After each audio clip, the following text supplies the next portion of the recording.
تشكيلة الأهلي والزمالك استحوذت على العديد من النجوم والأساطير على مر التاريخ.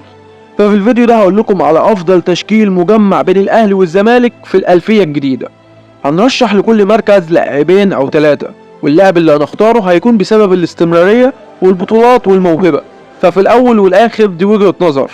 وقبل ما نبدأ بقى مش هوصيك بلايك وشير للفيديو، فولو على الفيسبوك وسبسكرايب على اليوتيوب عشان ده بيساعدني وبيشجعني إن أكمل.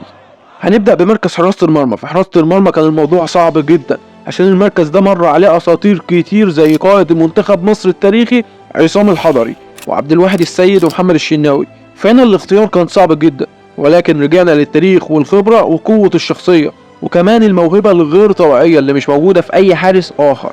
ده غير 4 بطولات أفريقيا مع المنتخب. أسطورة الحراسة المصرية عصام الحضري.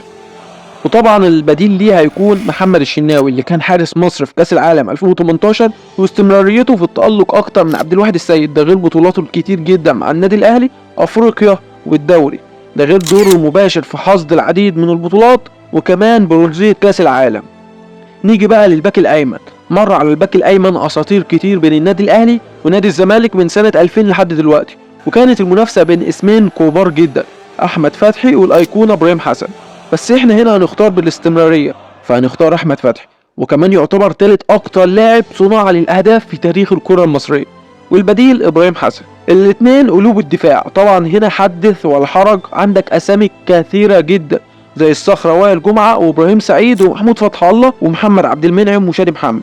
فالاختيار كان صعب جدا في المركز ده، بس احنا هنروح للصخرة وائل جمعة اول واحد بسبب تألقه مع منتخب مصر واستمراريته مع النادي الاهلي في التألق. وجنب وائل جمعة هنحط ابراهيم سعيد اللي قولا واحدا لولا عقليته كان هيبقى احسن مدافع في تاريخ مصر. والاتنين البدلاء هناخد محمود فتح الله عشان استمراريته مع نادي الزمالك، ومحمد عبد المنعم عشان جاب بطولة افريقيا يعتبر لوحده، واحد من اصلب المدافعين الموجودين حاليا وكواليتي عالي جدا، بيتوقع انه هيكون ليه شأن كبير جدا في الكرة المصرية. الباك الشمال قولا واحدا وبدون اي تفكير واي مناقشة، احسن محترف في تاريخ مصر واكثر لاعب مؤثر في النادي الاهلي وثاني اكثر اللاعبين صناعة للاهداف في تاريخ الاندية المصرية، علي معلول. معلول مش بس محترف، معلول غير وجهة النظر في الباك الشمال في مصر بليفل وكواليتي احنا ما كناش شفناه قبل كده عند اي حد.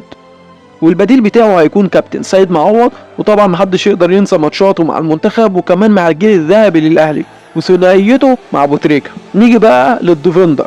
الاختيار صعب جدا عشان في واحد صلب زي حسام عاشور اكتر لاعب مصري فوزا بالبطولات مع وجود طارق حامد معاه، فالاختيار كان صعب بين الاتنين، ولكن هنختار حسام عاشور من اجل بطولاته وتاريخه واستمراريته، وطارق حامد هيكون بديل ليه.